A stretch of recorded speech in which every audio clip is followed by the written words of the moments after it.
Seja bem-vindo ao canal do Professor Bonassoli. Vamos assistir mais uma aula? Vem comigo!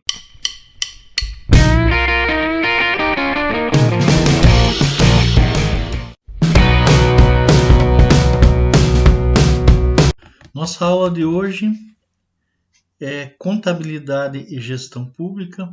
Vamos falar sobre o Planejamento Plurianual, o PPA. O que é um PPA?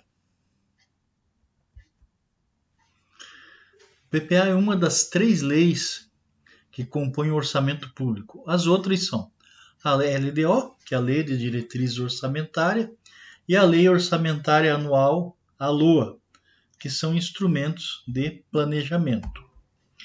O PPA define prioridades do projeto de desenvolvimento de uma atividade governamental.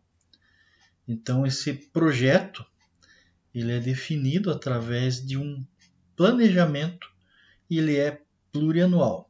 O que nós temos de interessante aqui é o seguinte: o período é de 4 anos, sendo que 3 anos do mandato em curso e 1 do governo seguinte, para assegurar a continuidade das ações que foram propostas.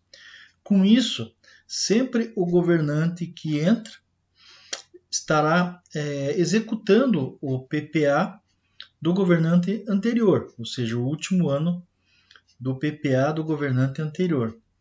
Isso foi uma mudança que trouxe vários benefícios, principalmente a continuidade das ações propostas pelo governo ou de qualquer entidade, né, pública.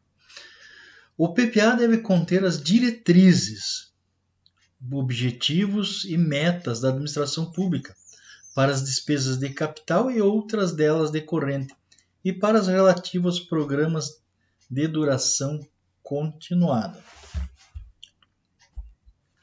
É considerado um instrumento de planejamento de médio prazo que observa os critérios de regionalização, identifica todos os problemas, ou os problemas fundamentais e a forma de atuação do Estado para sua suplantação, ou seja, é através do PPA que é feito o planejamento para que a entidade governamental possa regularizar uma situação, que ocorre. Por exemplo, pode ser uma situação de moradia, segurança pública, saúde, etc. etc. É considerado para a União, para o Distrito Federal, a partir de 2002, para todos os municípios. Então, até 2002, o planejamento plurianual não era exigido para esses entes governamentais, que eram os municípios. O PPA também apresenta as diretrizes, ou seja, os objetivos, as metas físicas e financeiras para um período de 4 anos, que se inicia no segundo mandato, como eu falei anteriormente, e vai até o primeiro ano do mandato do próximo prefeito. Igualmente é no Distrito Federal e na União, Deve ser considerado de forma compatível com a legislação local, ou seja, com a legislação do município, o Estatuto das Cidades, a Lei Orgânica Municipal, o Plano Diretor, a Lei de Uso de Solo, etc. Então, o PPA deve sempre levar em consideração aonde é que vai ser executado, mesmo que ele seja um PPA federal, ou seja, de um ente do governo federal. Ele tem que observar o local físico que será implantado esse plano. Muitas vezes pode ser um hospital, uma base militar, Então, sempre tem que estar de acordo com o Estatuto das Cidades, a Lei Orgânica do município, o Plano Diretor, a Lei de Uso do Solo, conforme consta aí no slide, Base legal. Bom, o planejamento plurianual depende de uma lei específica para cada plano plurianual. Ou seja, cada entidade governamental, né, ou toda entidade governamental, ela tem que ter o seu plano plurianual, seja ela da esfera federal, estadual, municipal. Todas emitem a sua lei. Todas. Então, o planejamento plurianual é uma lei. É uma lei que determina como que deve ser feito esse planejamento.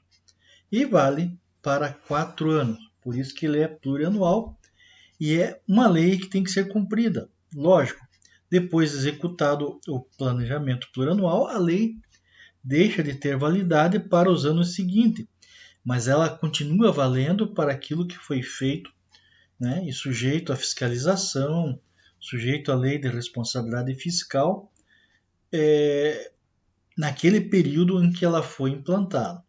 E isso vale para as 3 esferas. A lei ela é específica para o PPA do quadriênio a que se referir a lei. Então, conforme eu disse, né, a lei é específica para aquela entidade e para aqueles 4 anos. Depois disso, perde sua validade porque entra nova lei. Mas o que foi feito durante essa lei continua valendo, lógico. O PPA ele tem que estar de acordo com o artigo 165 da Constituição Federal de 1988. Então vejamos o que diz a lei, o artigo 165 da Constituição Federal de 1988 e suas atualizações até o momento. Então eu trouxe aqui para o slide, né, da nossa aula o artigo 165 da Constituição Federal e que fala especificamente, né, da tributação e do orçamento, das finanças públicas e dos orçamentos.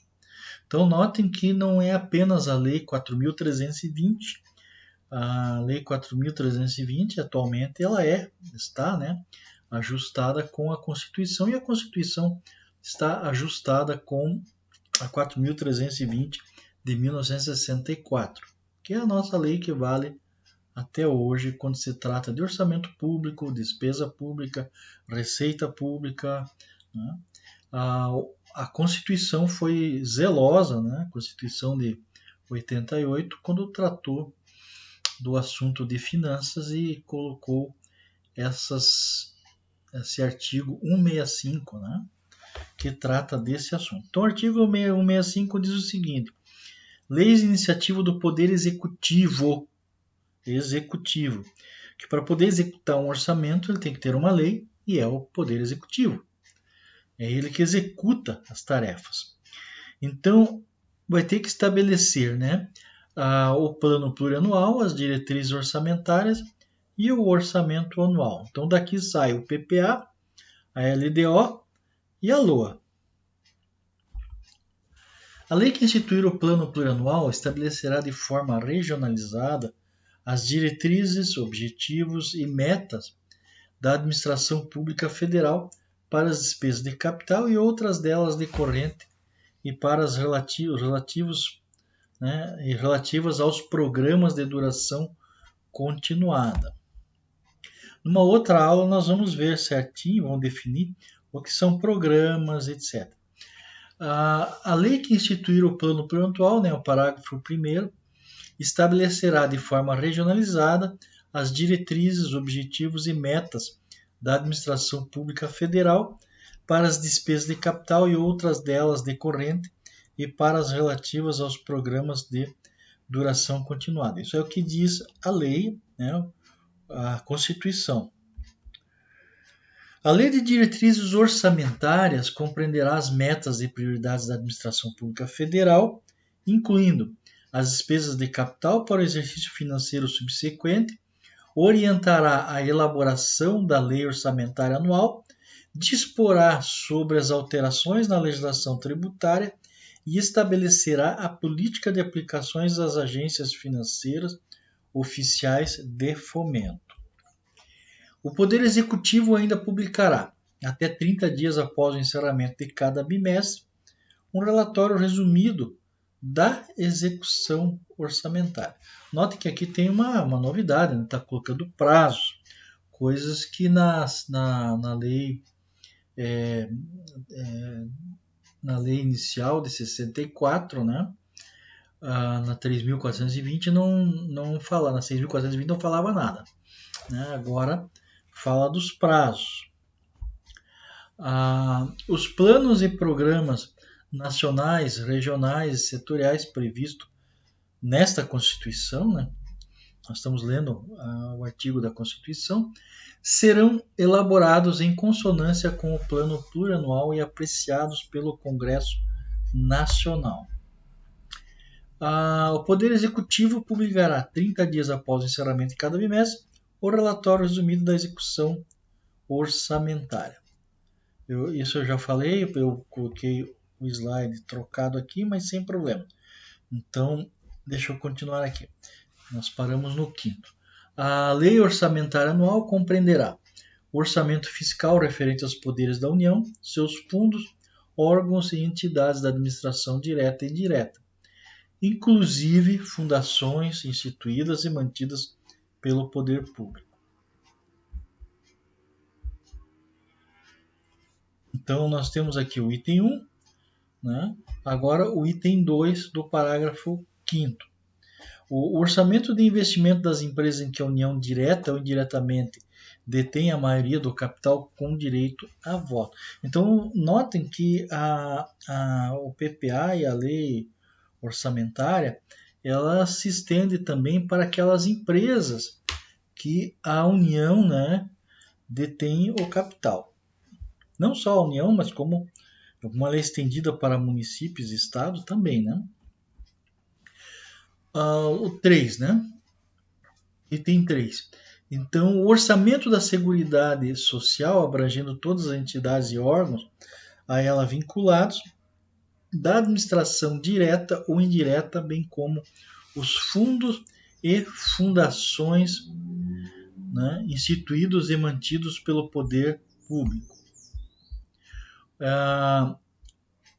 O parágrafo 6º diz o seguinte: o projeto de lei orçamentária será acompanhado de demonstrativo regionalizado do efeito sobre as receitas e despesas decorrentes de isenções, anistias, remissões, subsídios e benefícios de natureza financeira, tributária e creditícia. Veja, esse parágrafo ele está determinando que não é simplesmente fazendo, né, acontecer aí subsídios, anistias, né, que seria muito fácil o governo, de repente, beneficiar certos setores. Então, o parágrafo 6º, né, diz que tem que estar previsto e aprovado isso, né? Os orçamentos previstos no parágrafo 5º e do item 2, né, desse artigo, compatibilizados com o plano plurianual, terão entre suas funções a de reduzir desigualdades interregionais, segundo o critério populacional. O parágrafo 8º diz o seguinte, que a lei, né, orçamentária anual não conterá dispositivo estranho à previsão da receita e à fixação da despesa, não se incluindo a proibição ou autorização para abertura de créditos suplementares e contratação de operações de crédito, ainda que por antecipação de receita, nos termos da lei. O parágrafo 9º diz: cabe à lei complementar dispor sobre o exercício financeiro, a vigência, os prazos, a elaboração e a organização do plurianual, da Lei de Diretrizes Orçamentárias, que é a LDO, e da Lei Orçamentária Anual, a LUA. Cabe aí à lei complementar ainda, né, estabelecer normas de gestão financeira e patrimonial, dispor sobre o exercício financeiro e a vigência, os prazos, a elaboração e a organização do plano plurianual da Lei de Diretrizes Orçamentárias e da Lei Orçamentária Anual. Cabe à lei complementar ainda, né, no seu item 2, estabelecer normas de gestão financeira e patrimonial da administração direta e indireta, bem como condições e funcionamento de fundos.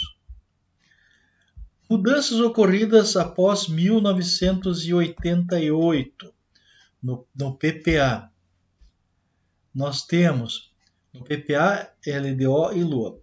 Após a nova Constituição, essa Constituição foi bem, como se diz, bem consistente, procurou ter uma abrangência grande, né? Então, por isso que após a nova Constituição não houve mudanças significativas em relação às formas antigas de planejamentos e orçamento que praticava-se no país. A lei complementar prevista no artigo 165, parágrafo 9 da Constituição de 1988, que iria regulamentar as normas de elaboração e gestão do PPA, LDO e LOA, demorou uma década para ser elaborada.